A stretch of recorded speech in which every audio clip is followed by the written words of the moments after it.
मैं चलते चलते इतना थक गया हूँ। मैं चलते चलते इतना थक गया हूँ, चल नहीं सकता। मगर मैं सूर्य हूँ, संध्या से पहले ढल नहीं सकता। हेलो स्टूडेंट, आज मैं आपको बीए तृतीय वर्ष का पंचम सेमेस्टर का जो दूसरा पेपर है, ध्यान दीजिएगा। इसके पहले वाले वीडियो में मैंने पहला पेपर बताया था जिसका नाम था साहित्य शास्त्र और हिंदी आलोचना। तो बीए तृतीय वर्ष में 2 पेपर आपके चलने हैं। मैं फिर से बता रही हूँ, एक पेपर रहेगा साहित्य शास्त्र और हिंदी आलोचना, दूसरा हिंदी का राष्ट्रीय काव्य। तो आज मैं दूसरा जो हिंदी मेजर पढ़ते हैं वो दूसरा पेपर जो है हिंदी का राष्ट्रीय काव्य के नाम से आए हैं। पूर्णांक है जो है 75। ये 2024 का पेपर है। तो वही प्रक्रिया इसमें भी है, खंड अ ब स यानी अति लघु, लघु और विस्तृत क्वेश्चंस। तो सबसे पहले अति लघु उत्तरीय प्रश्न आपके पूछे जाएंगे, इसी तरीके से पूछे जाएंगे। मैं ये नहीं कह रही हूँ कि यही पूछे जाएंगे, इसी तरीके के पूछे जाएंगे।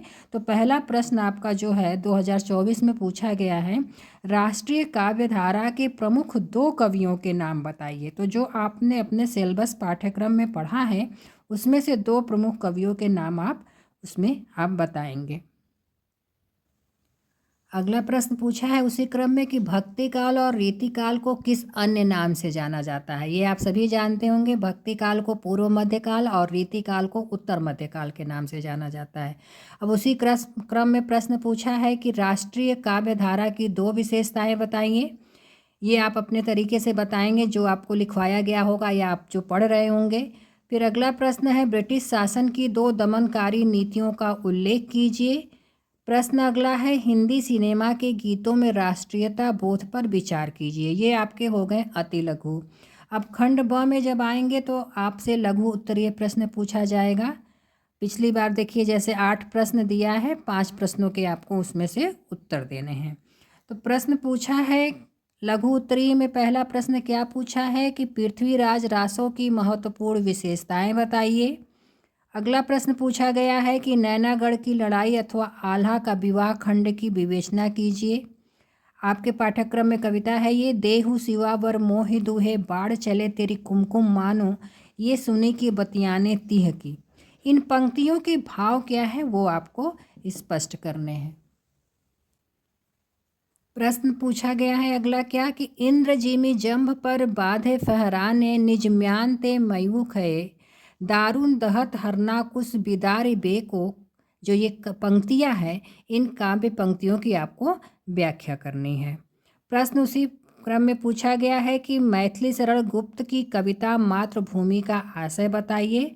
प्रश्न है पुष्प की अभिलाषा कविता के माध्यम से कवि क्या संदेश देना चाहता है, स्पष्ट कीजिए। झंडा गीत किस उद्देश्य से लिखा गया है, आशय स्पष्ट कीजिए। उठो धरा के अमर उठो धरा के अमर सपूतो कविता में समकालीन राष्ट्रीय चेतना विद्यमान है, तो उसे आप स्पष्ट करेंगे। ये आपका लघु उत्तरीय हो गया। अब इसी क्रम में आपका खंड स आएगा, दीर्घ उत्तरीय प्रश्न, जिसमें 4 प्रश्न देंगे और उसमें से 2 प्रश्न को आपको करना पड़ेगा। प्रश्न है विस्तृत क्वेश्चन आपका क्या पूछा है कि हिंदी फिल्मी गीतों में राष्ट्रीय चेतना के स्वर क्या हैं, सार गर्भित निबंध लिखिए।